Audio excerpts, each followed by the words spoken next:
সামনে বসে থাকা ইসলাম দরদি দিন দরদি ভাই বাবাজিরা, পর্দানশীল মায়েরা এবং খালারা, সমস্ত তারিফ ও গুণগান সেই মহান আল্লাহ তাবারক ওয়া তাআলার জন্য, যে মহান আল্লাহ তাবারক ওয়া তাআলা আজকে আমাদেরকে নরম গরম বিছানাকে ত্যাগ করে এই শামশেরগঞ্জ মসজিদের জালসা পিন্ডারের তলাতে একত্রিত হয়ে বসে কিছু বলার সঙ্গে তৌফিক দিয়েছেন। তাই আমরা আল্লাহর প্রশংসা করি, অন্তর থেকে মহব্বতের সাথে একটু সকলে করেন আলহামদুলিল্লাহ। একটু জোর করে আলহামদুলিল্লাহ করেন ভাই, আলহামদুলিল্লাহ। তারপর আমাদের শেষ নবী হযরত মুহাম্মদ রাসূলুল্লাহ সাল্লাল্লাহু আলাইহি ওয়াসাল্লামের পর আল্লাহুম্মা দরুদ শরীফ শুনতে তারা বর্ষিত হোক, আমিন। আল্লাহুম্মা সাল্লি আলাইহি আল্লাহুম্মা বারিক আলাইহি। বন্ধুগণ, আজকে আমি আপনাদের সামনে কোরআন মাজিদ থেকে কয়েকটি আয়াত তেলাওয়াত করেছি এবং আল্লাহর নবী মুহাম্মদ সাল্লাল্লাহু আলাইহি ওয়াসাল্লামের একটি হাদিস পড়েছি। সেই আয়াত হাদিসকে সামনে রেখে আমি আমার বক্তব্য থেকে আমার তৌফিক ইল্লা বিল্লাহ। তাই আল্লাহর কাছে দোয়া করি, রব্বুল আলামিন আমি যা কিছু বলবো যেন সহি হাদিস এবং কোরআন থেকে বলতে পারি এবং তার মধ্যে ছোট বড় সকলে যেন আমরা আমল করতে পারি, তার জন্য আল্লাহ আমাদেরকে তৌফিক দেন। আল্লাহ এই ভাই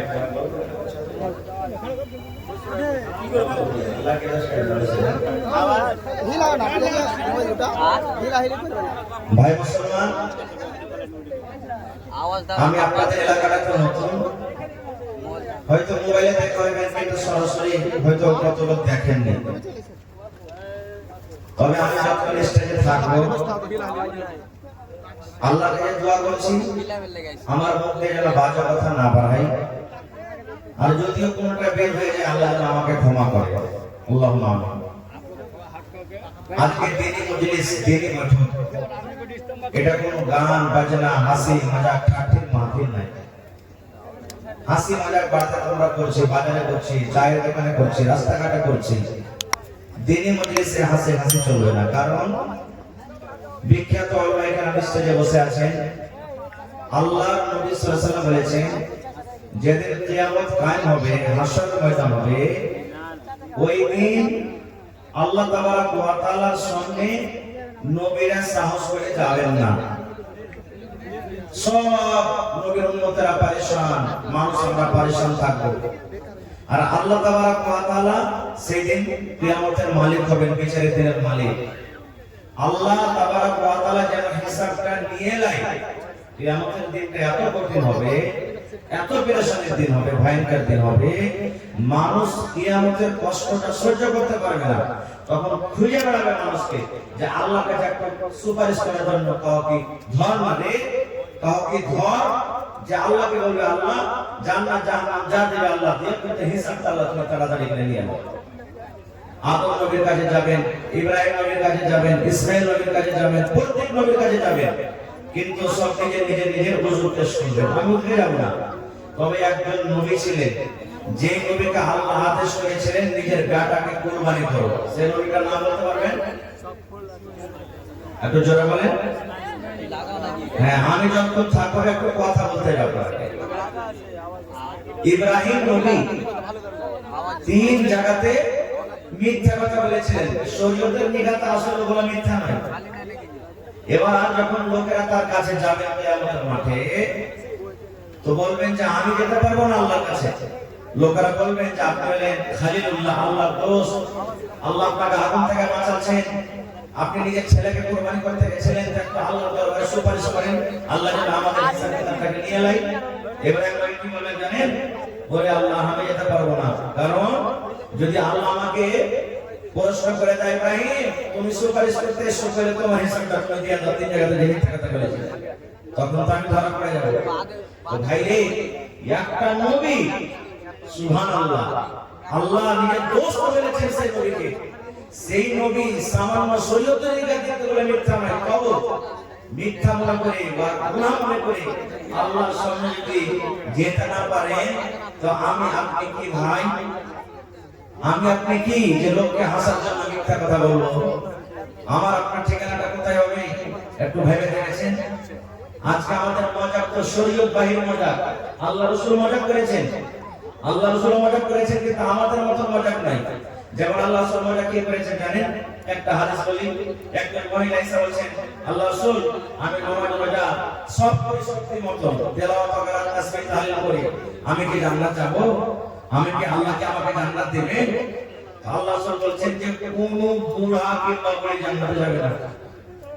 রাসূল কি বললেন? কোনো বুড়া কিংবা বুড়ি জান্নাতের ভিতরে যাবে না। বর্তমান খারাপ, আল্লাহ আমার বয়স হয়ে গেছে, নামাজ রোজা তাইলে আমার সব বেকার হয়ে গেল। যখন ওর মন খারাপ দেখলেন, তখন আল্লাহ রাসূল বলছেন যে এই শুনো শুনো, আমি এই জন্য বললাম যে কোনো বুড়া বুড়ি জান্নাতে যাবে না। আল্লাহ তাবারক ওয়া তাআলা যখন মানুষকে জান্নাতে দিবেন, ওই টাইমে মানুষের বয়সটা বুড়া থাকবে না, একবারে কড়কড়া 25-30 বছরকার জওয়ানি হালাতে যাবে জান্নাতের ভিতরে। এই জন্য আমি বললাম যে কোনো বুড়া বুড়ি জান্নাতের ভিতরে যাবে না। এটা মজা, কিন্তু এটা কি শরীয়তের মজা কেন? আল্লাহু সুবহান। একজন সাহাবী এসে বলছেন, আল্লাহ রাসূল আমাকে একটা সওয়ারি দিবেন না, আমি যার উপরে সওয়ার হব। আল্লাহ রাসূল একটা সাহাবীকে বলছেন, যাও উটের বাচ্চা একটা দিয়ে দাও। আল্লাহ রাসূল মজা করেছেন, একটা উটের বাচ্চা দিয়ে দাও। তখন সেই সাহাবী বলছেন, হুজুর আমি আপনার কাছে সওয়ারি চাচ্ছি, বড় উট চাচ্ছি, আর আপনি আমাকে উটের বাচ্চা দিলেন, উটের বাচ্চাতে কি করব আমি নিয়ে? আল্লাহ রাসূল হাসতে বলছেন, আরে পাগল, যে উটের বাচ্চাটা তোমাকে দিব ও তো বড় হয়েছে, ও তো একটা ঘরের বাচ্চা ছিল, এইজন্য আমি বললাম যে উটের বাচ্চাটাকে দিয়ে দাও। এগুলো হলো মজাক। আর আমাদের মজাক তো কোনো আইলি আর নাচ বাগানে, সুবহানাল্লাহ। খালি যাও, আমি ওদিকে যাব না ভাই। ভাইরে, আজকে আমি আপনাদের সামনে যে বিষয়টি নিয়ে আলোচনা করেছি, যে এই জমিনে পৃথিবীতে আমরা মুসলমান, যারা ইসলাম মানে না, বুঝে না, জানে না, তারা তো বলে আমরা মুসলমানও বলি যে আল্লাহ তাবারক ওয়া তাআলা এই পৃথিবীতে মেয়েদের কোনো মান সম্মান দেয়নি, বেটির কোনো মান সম্মান দেয়নি। তো মেয়েদের মান সম্মান সুযোগ কতখানি দিয়েছে, আজকে আপনাদের সামনে দু চারটা কথা বলবো। তার আগে একটা প্রশ্ন করি, এই জমির উপরে বর্তমান যুগে সব থেকে সস্তা জিনিস যার কোনো মূল্য নেই, বলেন তো আপনারা কে? বলতে পারবেন না?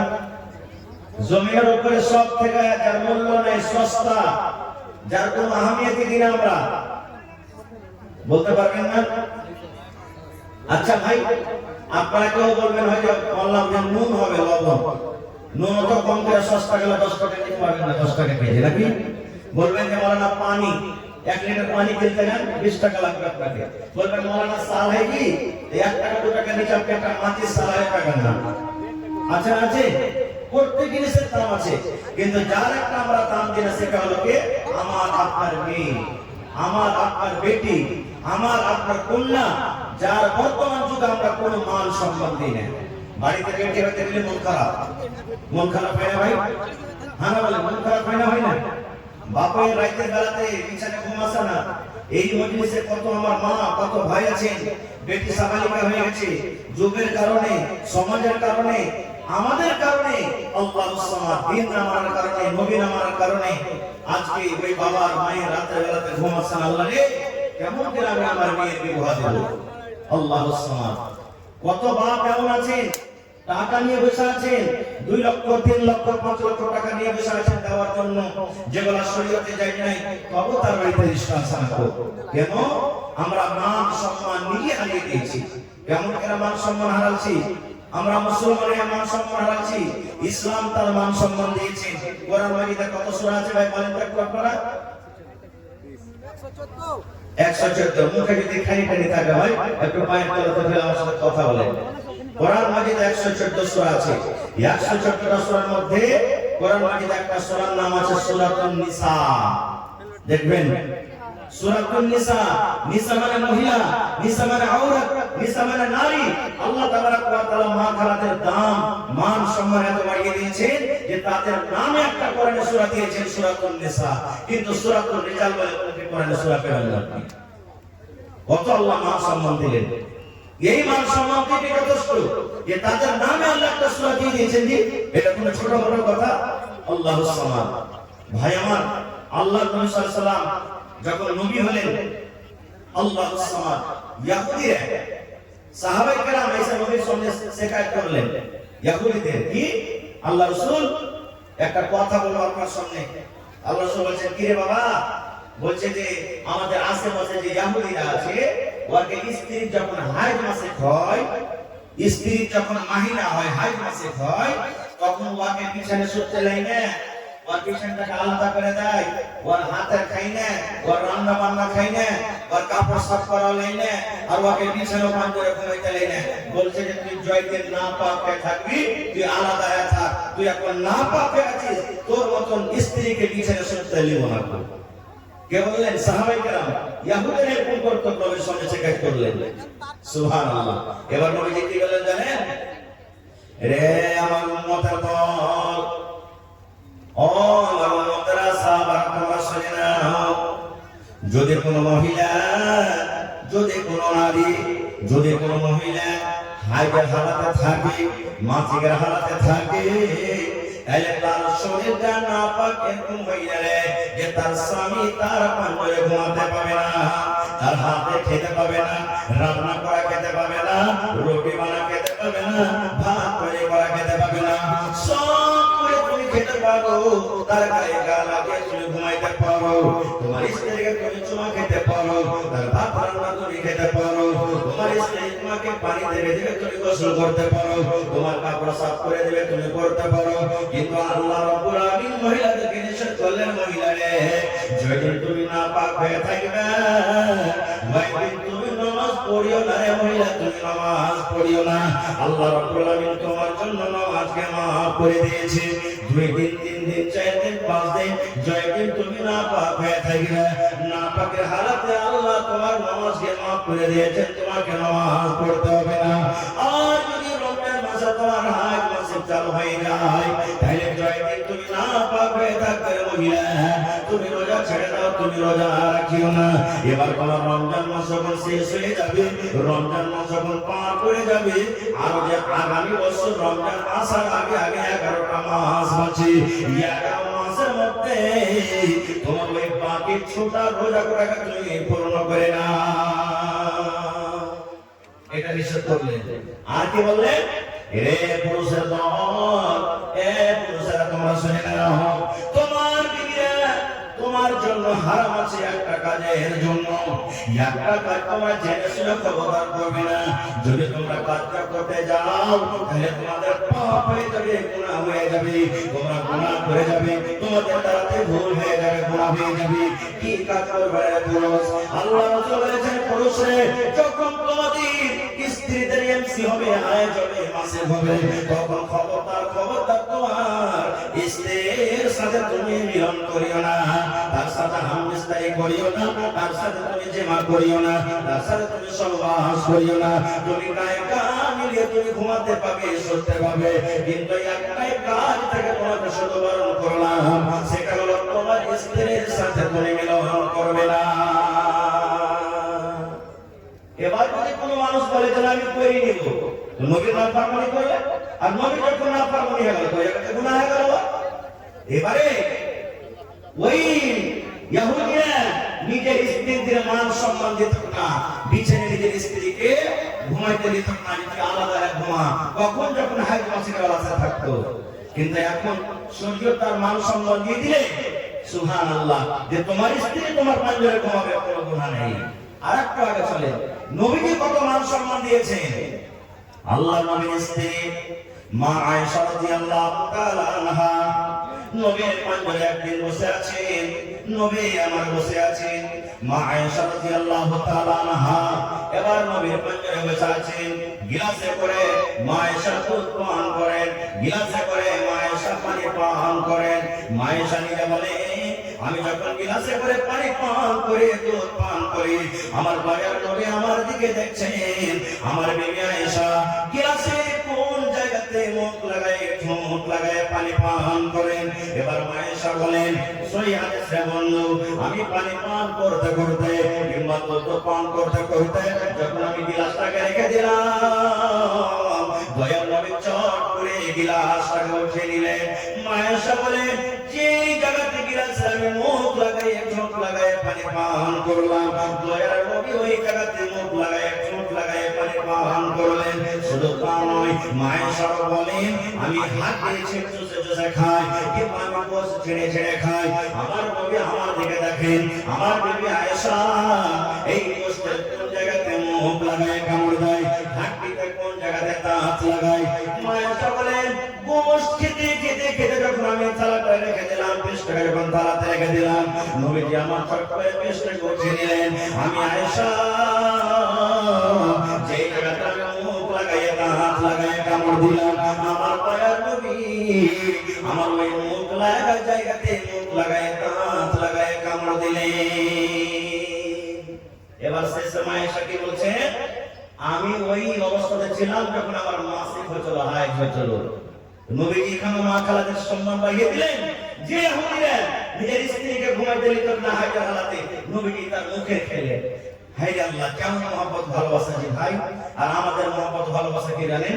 কোন ভাই যদি ভাত খেতে বসেছে, রুটি খেতে বসেছে, তরকারি খেয়েছে, খেতে খেতে চাইতে ভাত যদি বেশি হয়ে যায়, আর ওই স্ত্রীকে জিজ্ঞাসা করে, রে হালে মা ভাত কটা খেতে পারলাম না, তুই খেয়ে নে তো। তো মা খালারা কি জবাব দেবেন? হ্যাঁ, তোমার কোটা কোটা ভাত খেতে যাচ্ছে, হ্যাঁ আমার কিছু নাই। और काट लगे हो जाए जा ये जगह छोड़ कर ये जगह जा ये जगह और मुझे के तो कहना एक तो আমাদের मोहब्बत ভালোবাসা। এই ভাই মুসলমান, আরেকটু আগে চলে যেতে। মক্কার লোকেরা কি করত? এটাতে আহুদের কথা বললাম। আর কি করত মক্কার লোকেরা? সুবহানাল্লাহ। যখন নবীজি দুনিয়াতে এসেছিলেন, নবী হননি, তার আগেকার টাইমে, তার আগেকার সময়তে মক্কার লোকেরা কি করত? আল্লাহ তাআলা তাআলা সেটা কোরআনে বলছেন, وَإِذَا بُشِّرَ أَحَدُكُم بِالْأُنثَىٰ ظَلَّ وَجْهُهُ مُسْوَدًّا وَهُوَ كَظِيمٌ। ওরে আল্লাহ, আজকে যদি আমার আপনার বাড়িতে দুটা তিনটে চারটে মেয়ে হয়ে যায়, মন খারাপ হয়ে যায়, বাবা রাতের বেলাতে ঘুমাচ্ছে না, কত ভাই নিজের স্ত্রীকে মারে, আর বাড়ি দাঁড়িয়ে বলে এ হারামের বেটি হারামি, এ কব্বিসের বেটি কব্বিস, তোর পেটটাকে শুধু আমি হয় তোকে তালাক দিয়ে দেব, তোর মতো বিবিকে বাড়িতে রাখবো না। কত রকম নানা পর করেন আল্লাহ গালি দিয়ে। ওরে আল্লাহ, আল্লাহ রাব্বুল আলামিন বলেন, দুনিয়ার মানুষে ওই মক্কা নগরে মক্কার জমিতে যখন আমার নবী হননি, তার আগে কার ঘটনা, কোন বাড়িতে যখন মেয়ে জন্মগ্রহণ হতো, কোন বাড়িতে যখন মেয়ে পয়দা নিত, ওই বাবার মুখ কালো হয়ে যেত, এমন ভাবে কালো হয়ে যেত, ওই বাপ লজ্জিত হয়ে যেত, শরমের কারণে গ্রাম দিয়ে হাঁটতে পারত না, লোকের সঙ্গে দাঁড় হতে পারত না। যেমন গ্রাম দিয়ে হাঁটতো, লোকেরা তারা মেরে মেরে কথা বলতো, আর বলতো দেখো রে মেয়ের বাবা চলে যায়, এটা মেয়ের বাবা চলে যায়। এই ভয় ডরে ওরে আল্লাহ নিজের মেয়েকে তারা ছবিটা তখন করে দিত। বাপের মন খারাপ, গ্রামে লোকেরা তারা মেরে মেরে কথা বলতো, আর দিত, আর বলতো দেখো মেয়ের বাবা চলে যায়। ইমাম বাগাবী রাহমাতুল্লাহ আলাইহি বলে যে ওই মক্কা নগরে মক্কার লোকেরা কিছু লোককে করতো জানে, যার ইচ্ছে ছিল যে আমি মেয়েকে মারবো, আল্লাহ যা দিয়েছে, লোক যা বলছে বলুক না, ওই মেয়েটার বয়স 7 বছর 8 বছর 10 বছর হতো, ওকে উট দিয়ে, বকরি দিয়ে, ভেড়া দিয়ে ওকে মাঠে মধ্যে পাঠিয়ে দিত, যা বেটি তুই উট চড়াবি, বকরি চড়াবি, ভেড়া চড়াবি, আর দুধ পান করবি, তুই জীবনটাকে কাটিয়ে দিবি।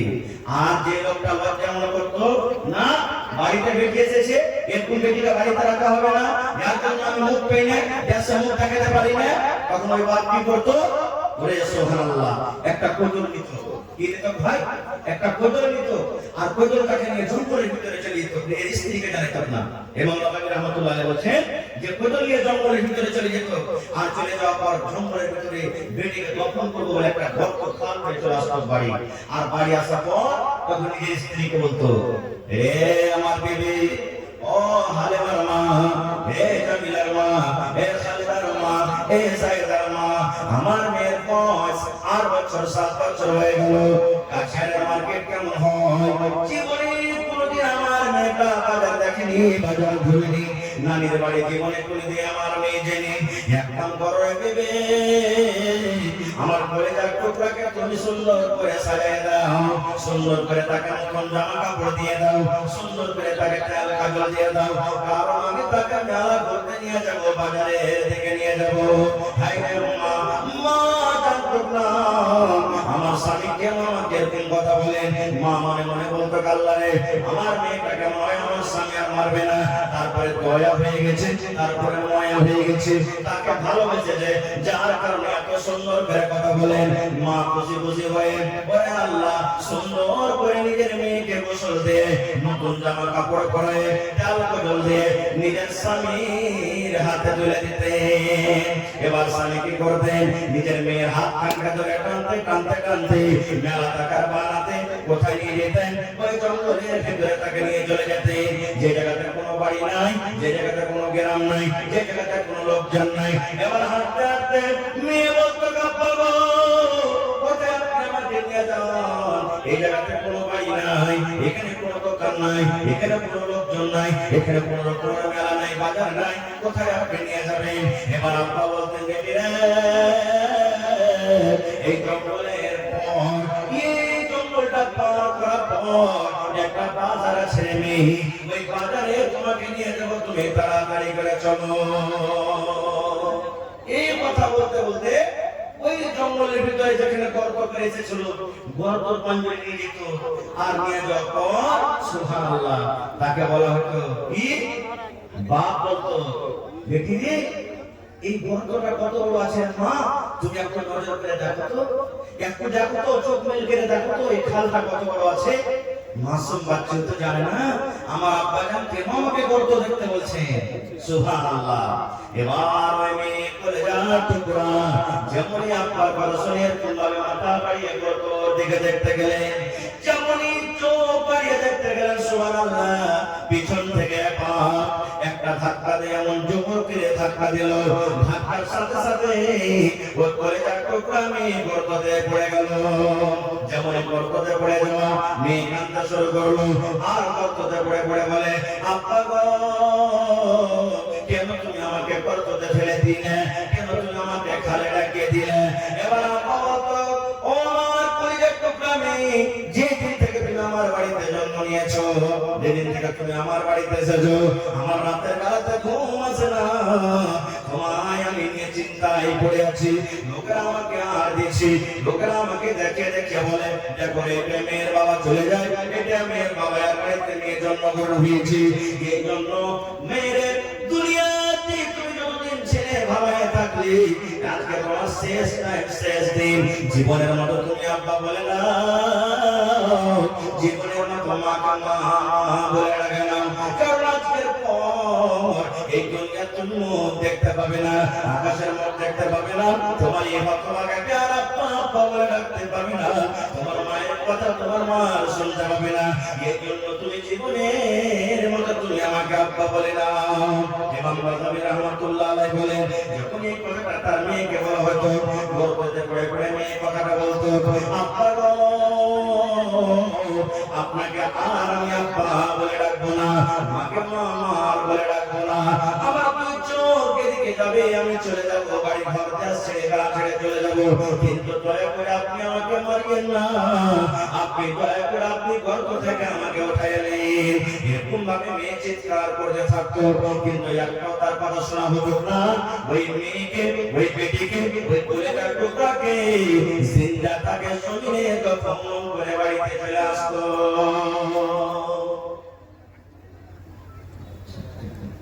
দফন করে আসতো। এবার নবীজি মেয়েদের মান সম্মান কত বাড়ালেন জানে? যে মেয়েকে দফন করা হতো, সেই নবী মেয়েদের ব্যাপারে কত বড় খুশখবরি দিলেন, পয়গাম দিলেন জানে? হে মেয়ের বাবা, তোমরা শুনে নাও, এই হাদিসে দুটো মেয়ের কথা বলা হয়েছে, যার বাড়িতে দুটো মেয়ে জন্মগ্রহণ করলো, কিংবা যাকে দুটো মেয়ে দিয়ে আজমাইশ করা হলো, যাকে দুটো মেয়ে দিয়ে ইমতিহান করা হলো, যার বাড়িতে দুটো মেয়ে জন্মগ্রহণ হলে গেলে দুটার কথা আছে, কিন্তু কোন হাদিসে তিনটা আছে, কোন হাদিসে একটা আছে, কোন হাদিসে তিনটা আছে, কোন হাদিসে পাঁচটা আছে। সোজাসুজি কথা রে বন্ধু, আল্লাহ রাসূলের উম্মত যার বাড়িতে মেয়ে জন্মগ্রহণ করেছে, ওই মেয়েকে শক্তি হিসাবে যদি পড়িয়ে লেখি, তিনি তালিম দিয়ে মেয়ে যখন বড় হয়ে যাবে, তার একটা সুন্দর জামাই দেখে, সুন্দর বাড়ি দেখে, সুন্দর ঘর দেখে যদি তার বিয়ে দিতে পারে, নবী এলান করে দিলেন, মেয়ের বাবারে, ওই মেয়ের বাবা আমি নবী জান্নাতের ভিতরে থাকবো। কেমন ওই জান্নাতে থাকবো? নবীজি দুটো আমলকে ইশারা করে দেখে দিলেন, ও আমার উম্মতেরা শুনে নাও, এই দুটো লোক যেমন পাশাপাশি হয়ে আছে, এই দুটো আমল যেমন পাশাপাশি হয়ে আছে, আমি নবী আর মেরে বাবা জান্নাতের ভিতরে পাশাপাশি থাকবো। নারে তাকবীর। তাহলে এত বড় খুশখবরি পাওয়ার পরও দুনিয়া যা বলছে বলো, বাড়িতে মেয়ে জন্মগ্রহণ হতে গেলে মন ভারী করবেন ভাই, জোরে বলেন মন ভারী করবেন। মন ভারী করতে গেলে জান্নাতের ভিতরে নবীর সাথী হতে পারবেন না। মন খুশি করে রাখতে হবে আর আল্লাহকে দোয়া করতে হবে, আল্লাহ তুমি মেয়ে দিয়েছো, একটা খুব বড় নিয়ামত, আল্লাহ তুমি তার ব্যবস্থা তুমি করো, আমার কাছে কিছু নেই। এবার আরেকটা হাদিস বলি ভাই, আমাকে লাইনটা একটু অন্যদিকে পাল্টাতে হবে, এই জন্য আরেকটা হাদিস বলে দিই যে হাজি মাওলানা নবীজি কয়েকজন মেয়ে ছিলেন আর নবীজি নিজের মেয়েকে কত ভালোবাসতেন, এর একটা হাদিস আছে বুখারী শরীফের হাদিস। আল্লাহর নবীর 4 জন মেয়ে ছিলেন, কয়টা মেয়ে? জোরে বলেন। হ্যাঁ, ছেলেগুলো সব ছোট বয়সে মারা গেছেন আর মেয়ে শুধু বড় হয়ে মারা গেছেন। নবীজির বেঁচে থাকাকালে 3 জন মেয়ে মারা গেছে আর মরার পর নবীজির মা ফাতেমা ছোট মেয়ে মারা গেছেন। বাস 8 থেকে 10 মিনিট আমি শেষ করছি কথা। এবার নবীকে মক্কার লোকেরা কি বলতে, ইন্না আতাইনাকাল কাউসার ফাসাল্লি লিরাব্বিকা ওয়ানহার ইন্না শানিয়াকা হুয়াল ইয়া বলে হুয়াল। হ্যাঁ, আপনার বলতে নবীকে, আরে এক জলকে দেখেছে এক বংশস্থ ইসেস, এখান থেকে মরে গেলে তার নাম লেনা ওলা কেউ হবে না। কিন্তু আল্লাহ নবীকে মান সম্মান কত বাড়িয়ে দিলেন, যখন যখন আল্লাহর জিকির আছে, আল্লাহর নাম আছে, তখন তখন নবীর নাম আছে, আছে না? আজানে দি আশহাদু আল্লা ইলাহা ইল্লাল্লাহ, তারপরে কি আছে? আশহাদু আন্না, জোরে বলে মুহাম্মাদার। হ্যাঁ, ওদিকে আমি যাব না, ওদিকে আলাদা বিষয়। কবে? সুবহানাল্লাহ, নবীকে নিজের মেয়েকে কত ভালোবাসতেন। নবীজি সোমবারের দিন মারা গেছেন, দিন ছিল সোমবার, একবারে 7টা-8টা বেলা, এই মতো টাইমে নবীজির সমস্ত স্ত্রীরা নবীর পাঞ্জাবে বসে আছেন, সাহাবায়ে কেরাম বসে আছেন। এবার নবীজি নিজের বিবিকে বলছেন, ওই আমার মা, আমার কলেজের টুকরা কই? নবীজি নিজের মা মেয়েকে ফাতেমাকে মা মা বলে ডাকতেন, বলছেন, কই আমার মা, আমার কলেজের টুকরা ফাতেমা কই? দুটো কথা বলবো। ফাতেমাকে খবর দেওয়া হলো, ফাতেমা তোমার আব্বা তোমাকে ডাক দিয়েছে, চলো তাড়াতাড়ি করে। এবার ফাতেমা রাদিয়াল্লাহু তাআলা আনহা এবার নবীর কাছে এলেন, আসার পর নবীজি মুখে কথা বলতে পারেন না, নবীজি শরীরটা দুর্বল কমজোর হয়ে গেছে। এবারে নবীজি নিজের মেয়ে ফাতেমাকে ইশারা করছেন, কি ইশারা? এ আমার কলেজা টুকরা মেয়ে, ও বেটি ফাতেমা, আমার বিবিরা আমার পাঞ্জরে বসে আছে, আমার সাহাবীরা আমার পাঞ্জরে বসে আছে, মা গো আমি তোমাকে আস্তে করে কিছু কথা বলবো, যেন আমার কথাগুলো আমার সাথীরা না শুনে, আমার সাহাবীরা না শুনে, আমার কথা যেন আমার বিবিরা না শুনে। ও মা ফাতেমা, তোমার কানটা আমার মুখের কাছে লাগাইয়া দাও, আমার মুখের কাছে তোমার কান খাড়া লাগাইয়া দাও, আমি তোমাকে আস্তে আস্তে করে কিছু কথা বলবো, যেন আমার কথা আমার স্বামীরা শুনতে না পায়। ফাতেমা, তোমার কানটা আমার মুখের কাছে একটু লাগাতো, আমি তোমাকে কিছু আস্তে করে কথা বলবো। যখন কথাটা বলা, আল্লাহ নবীর স্ত্রীরা বলছেন, আল্লাহ কি হলো?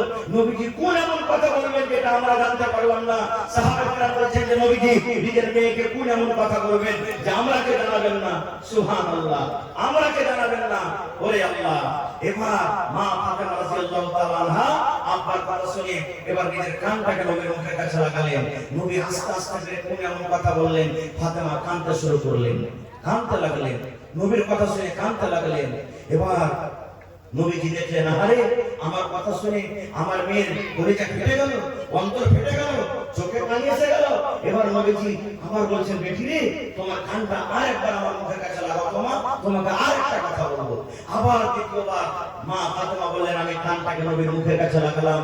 নবীজি আমাকে আস্তে আস্তে কোন এমন কথা বললেন, এবারে মা ফাতেমা কিন্তু হাসতে লাগলেন। প্রথমবার কোন কথা বললেন? কানতে লাগলেন। দ্বিতীয়বার নবীজি কানে কানে বললেন, মা ফাতেমা হাসতে লাগলেন। শেষ কথা, আমি ওদিকে যাব না। নবীজি দুনিয়া থেকে চলে গেলেন। নবীর মৃত্যুর কিছুদিন পর একদিন মা আয়েশা রাদিয়াল্লাহু তাআলা আনহা, এটা হলেন মা ফাতেমার সৎ মা, আল্লাহর নবীর একজন স্ত্রী, একদিন ফাতেমাকে বলছেন, বেটি রে একটা কথা বলবো মা। বলছে কি? বলছে বেটি রে, যখন তোমার আব্বাজান মারা যাবে, যেদিন তোমার আব্বাজান দুনিয়া থেকে চলে যাবে, ওই দিন বেটি রে কোন এমন কথা নবী তোমার কানে কানে বলেছেন বেটি রে, যেটা আমরা শুনতে পাইনি, আমাদেরকে জানাননি। প্রথম কথা নবী তোমার কানে কানে যখন বললেন, তুমি কেঁদেছিলে, তোমার চোখে আমরা পানি দেখেছি। আর দ্বিতীয়বার যখন তোমার কানে কানে কোন এমন কথা বলেছেন, যে কথাটা শুনে তুমি মা হেসেছিলে, একটু কান্না এবং হাসার কথাটা তুমি বলে দাও। এই আমার ভাইয়েরা মায়েরা খালারা শুনে, এইবারে মা ফাতেমা কি বলছেন দেখেন, মা গো, এখন আমার আব্বাজান দুনিয়াতে নাই, এখন কিন্তু আমি বলে দেব, আমার আব্বাজান যখন আমার কানে কানে প্রথম কথা বলেন, আমি কেঁদেছিলাম। এই জন্য কেঁদেছিলাম মা, আমার আব্বাজান আমার কানে কানে বললেন, বেটি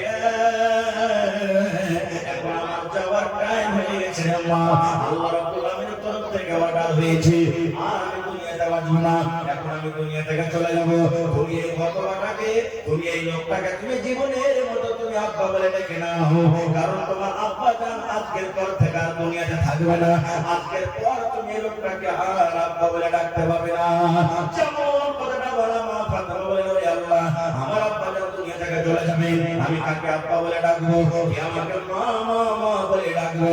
এই কথাটা শুনে আমার চোখে পানি এসে গেছিল। আর যখন আমাকে দ্বিতীয়বার আমার আব্বা জান বললেন, আমি হাসলাম। আমার আব্বা জান এই কথাটা আমাকে বলেছিলেন, ও ফাতেমা তুমি কেঁদো না, কেঁদো না ফাতেমা, তুমি কেঁদো না, কেঁদো না বেটি রে, কেঁদো না, কেঁদো না, কেঁদো না, কারণ আমার মরার পর, আমার মৃত্যুর পর, আমার দুনিয়া থেকে যাওয়ার পর, আমার বংশের মধ্যে, আমার খানদানের মধ্যে সর্বপ্রথম যে আমার সাথে দেখা করবে, সেটা হবে মা ফাতেমা তুমি। ঠিক আল্লাহ নবীর 6 মাসের মৃত্যুর পর মা ফাতেমা রাদিয়াল্লাহু তাআলা আনহা দুনিয়া থেকে চলে গেছিলেন। এই কথাটা হাদিসে কয়েকটা পয়েন্ট আছে, আমি ওদিকে যাব না। একটাই মাত্র পয়েন্ট, যে জন্য আমি আজকে আপনাকে হাদিসটা শোনালাম, যে নবীজি নিজের মেয়েকে কত ভালোবাসতেন। যে ভাই, যে নিজের মতের কথাটা নিজের কলিজার টুকরা মেয়েকে বললেন, বিবিয়াকে বললেন না, কোন সাহাবীকে বললেন না। কিন্তু ভাই আফসোসের কথা, আজকে আমরা নিজের মেয়েকে এত ভালোবাসি, যখন আমার আপা যখন মত হবে, তখন সবকে একটা কথা ডাকবো আলাদা করে, আর বলবো, রে শোন, ওখানে টাকা আছে, ওখানে ব্যাংকে টাকা আছে, ওখানে কেওলা আছে, ওখানে রসিদ আছে, আর ওই বাজারে জমিনটা তোর ভাইগুলোকে মিলে দিলে ভাগ করে নিবি। চুরি চটকে বাদ জানতে পারবে, এখন বাঁচবো না, মরে যাবো, তখন সমস্ত ভালো ভালো জমিনগুলা বেটার খানা রেজিস্ট্রি করে দেবে। আর মেয়েরাকে দিবে কোনগুলা জানেন, ওই যেগুলাতে ফসল হয় না, ভাগা জমিন, ওইগুলাকে তখন দিবে, যা তোরা ওইগুলো নিয়ে দিয়ে করে ধরে খা। এইটা আমাদের মহব্বত ভালোবাসা। ভাইরে, এরকম মহব্বত ভালোবাসা দেখাতে গেলে আল্লাহ তাবারক ওয়া তাআলা কিন্তু বকশিবে না। খার মেলায় কথা আছে বলার, আল্লাহ যদি হায়াত রাখেন ইনশাআল্লাহ এই বিষয়ে কিছু আলোচনা করব, আরো মেলায় কথা থাকলো। তবে ভাই, এটা হলো মসজিদের জালসা মাদ্রাসা, যারা বলে ভাই আল্লাহ আপনার প্রস্তাব খানি নাকি ভাই, এত জোরে কথা বলে, এটা মসজিদের জালসা না মাদ্রাসা? মসজিদের জালসা। মসজিদটা কার ঘর? মানুষের আল্লাহ, জোরে বলে আল্লাহর ঘর। আর আল্লাহর ঘর বানাইতে গেলে কি অফার এসেছে জানেন? আল্লাহ বলেছেন, মান বানা লিল্লাহি মসজিদান বানাল্লাহু লাহু বাইতান ফিল জান্নাহ। আল্লাহ নবী বলেছেন, আরে আমার উম্মত, আল্লাহ রাব্বুল আলামিনকে রাজি করার জন্য, আল্লাহকে সন্তুষ্ট করার জন্য আল্লাহর ইবাদতখানা, আল্লাহর ইবাদতখানা যে নির্মাণ করবে, আল্লাহ রাব্বুল আলামিন তার জন্য জান্নাতের ভিতরে একটা ঘর বানিয়ে দেবে। দুনিয়াতে আপনি মসজিদ বানাবেন, আর আপনার জন্য জান্নাতে আল্লাহ ঘর বানাবেন। এটা বিশ্বাস আছে ভাই? এই হাদিসের পরে বিশ্বাস আছে? বিশ্বাস না থাকলে বিশ্বাস করতে হবে। একটা উদাহরণ দিচ্ছি আপনাকে। আপনাদের এলাকাতে অনেক হাজী সাহেব আছেন, না? হাজী সাহেব আছেন না? নাই আছে। দেখবেন হাজী সাহেবরা যখন হজ করতে যায়, তখন টাকা জমা করে হজ করতে যায় না, বছর 6 মাস আগে জমা করে। বছর 6 মাস 2 মাস 4 মাস আগে টাকা জমা করে। সুবহানাল্লাহ। যেমনই বাড়ি থেকে বের হলো, বাড়ি থেকে যাওয়ার আগে ওর মিনার মাঠে, ওর মদিনাতে, ওর মক্কাতে ঘর রেডি আছে। হ্যাঁ, কাছে থেকে মুখাতি আসবে, ওর নম্বর এতটি, ওর নাম এটা, বাবার নাম এটা, ওর এটা হলো ঘর। আইয়ার বের আছে। শুধু তাই নয়, বাড়িতে বসে থেকে মানুষ টাকাতে পড়ে দেয়, মোবাইলে দিল্লিতে ফ্ল্যাট কিনে রেডি করে রেখে দেয়, কলকাতাতে ঘর কিনে রেডি করে রেখে দেয়। এটা বিশ্বাস আছে না? এই যে আপনারা কিছুদিন আগে শুনেছে যে চাঁদে মানুষ জমি কিনেছে, শুনেছেন না? শুনেননি যে চাঁদে জমি কিনেছে? একটা জেনারেল উদাহরণ দিই। আপনারা দিল্লি, পাটনা, পাঞ্জাব, হারিয়ানা, লুধিয়ানা সফর করেছে। এবার যারা দিল্লি যাবেন 10 দিন 15 দিন 1 মাস আগে তারা টিকিট কাটবে যে আমি হালা ট্রেনে যাব। এবার যেমনই আপনার টিকিট কাটা হয়ে গেল, সাথে সাথে আপনাকে টিকিট মাসের একটা টিকিট দেবে কম্পিউটারওয়ালা, ওতে আপনার ট্রেনের নাম লেখা থাকবে, ওতে আপনার কোচ নম্বর লেখা থাকবে, কয়টা ট্রেনে এখান থেকে ছাড়বে, কয়টাতে আপনাকে পৌঁছাবে, কত নম্বর আপনার সিট হবে, সব কিছু লেখা থাকে না? থাকে না? যেমন থাকে না? থাকে না? থাকে। এবার দুনিয়াতে যদি মানুষ এতখানি তারা কি করতে পারে আল্লাহর দেওয়া জ্ঞানে, তা আল্লাহ রাসূলের এই হাদিসটা আপনাকে আমাকে বিশ্বাস করতে হবে না যে নবী বলেছেন দুনিয়াতে তুমি একটা আল্লাহর জন্য ঘর বানাও, আল্লাহ তাআলা তোমার জন্য জান্নাতের ভিতরে একটা ঘর বানিয়ে দিবেন। সুবহানাল্লাহ। ঘর বানাবে। আজকে আপনি মসজিদ বানাইতে আসেননি, আজকে নিজের জন্য জান্নাতের ভিতরে ঘর বানাইতে এসেছেন। ভাই রে, মসজিদ খুব সুন্দর, নামাজ পড়লাম, এশারের নামাজ খুব সুন্দর, ছোট মসজিদ কিন্তু খুব সুন্দর। আল্লাহ যেন এই মসজিদকে কবুল করেন, আর বানানোওয়ালা আল্লাহ যেন কবুল করেন। ভাই, আজকে এই মসজিদের শুনলাম কাজ হয়েছে, কিছু খরচ আছে, আর মসজিদের এখন কিছু কাজ বাকি আছে। তো ভাই, সেই মসজিদটাকে সামনে রেখে, মসজিদটাকে লক্ষ্য করে আল্লাহর ঘরের জন্য আজকে আমরা নিজের একটা ঘর বানাই, 10 লক্ষ 15 লক্ষ 20 লক্ষ টাকা খরচ করে দিয়ে কোনো 1 টাকা কোনের কাছে ধার নিয়ে, আর এত বড় সমাজ, এত বড় গ্রাম নিয়ে একটা মসজিদ আজকে আমরা বানাইতে এসেছি। যদি একটা মসজিদ নির্মাণ না করতে পারি, কিয়ামতের দিন আল্লাহর কাছে কি আমরা জবাব দেব? এজন্য ভাই, 1 টাকা দিবেন, আপনার কাছ থেকে 1 টাকা দিব। তবে দেখি কোন আল্লাহর বান্দা আছেন আজকে এই ঘরের জন্য, মাওলানা আমি 1 কন্ট্রোল রডের দাম আমি দিয়ে দিলাম, দেখি কি হবে আছেন একটা? দেখি কোন আল্লাহর বান্দা একটা আছে, মাওলানা আমি 1 গাড়ি বালুর দাম দিলাম, কারণ পালাস্তার করতে কিন্তু এখন ভালো লাগবে। কোন আল্লাহর বান্দা আছে মাওলানা 10 বড়া 15 বড়া 50 বড়া সিমেন্টের যা টাকা লাগবে আমি দিয়ে দিলাম। দেখি কোন আল্লাহর বান্দা আছে, দেখি 1 কন্ট্রোল রডের দাম বা 1000 ইটের দাম দিয়ে দিলাম। আসলে দেখি এলাকার মধ্যে কোন আল্লাহর বান্দা, আল্লাহর বান্দি, বীর মুজাহিদ আমরা আছে, আল্লাহর ঘরের জন্য 10,000 টাকা একটা লোক দান করতে পারবেন, একটা লোক 5,000 টাকা দান করতে পারবেন, এবং 50 বড়া সিমেন্ট আমি আপনার রাখলাম আপনাদের উপরে। কেউ 1 বড়া 2 বড়া 3 বড়া 5 বড়া 10 বড়া করে 50 বড়া সিমেন্ট। দেখি কোন আল্লাহর বান্দা আছেন এত বড় মজলিসে। মায়েরা খালারাকে বলবো, মায়েরা খালারা আপনারা দান দিয়ে পাঠান, নাকের কানের হাতের পায়ে যা আপনাকে পাওনা বাকি আছে আনকি আপনারা দান দিয়ে পাঠান, এবং কমিটির লোককে বলবো মা খালাকে পেন্ডালে চাদর দিয়ে পাঠান আপনারা তাড়াতাড়ি করে, আর চাদর ভর্তি করে মায়েরা খালারা দিয়ে পাঠান। আপনারা সময়টাকে নষ্ট না করে ভাই, আমার হাতে 10 থেকে 15 মিনিটে আপনারা নিজে মূল্যবান দানগুলিকে দিয়ে দেন, কারণ আমার আরো 2 জন বক্তা আছেন, তারা আপনাকে শুনতে হবে। এই জন্য সময়টাকে আপনারা এদিক না কাটিয়ে 10 থেকে 15 মিনিটের মধ্যে একটু আল্লাহর রাস্তায় আসেন তো। এবং দেখি 25 জন লোকের কাছে আমি আবদার করলাম 1000 টাকার টাকা, 2 বড়া করে সিমেন্টের দাম। দেখি সর্বপ্রথম বিসমিল্লাহকে করবেন 5000 10,000। দেখি কোন আল্লাহর বান্দা আছেন সিমেন্ট কিংবা 1000 টাকার টাকা 25টা লোক, দেখি কোন আল্লাহর বান্দা আছে। ভাই জীবনে কত টাকা আছে, কত টাকা চলে যায়, সুবহানাল্লাহ।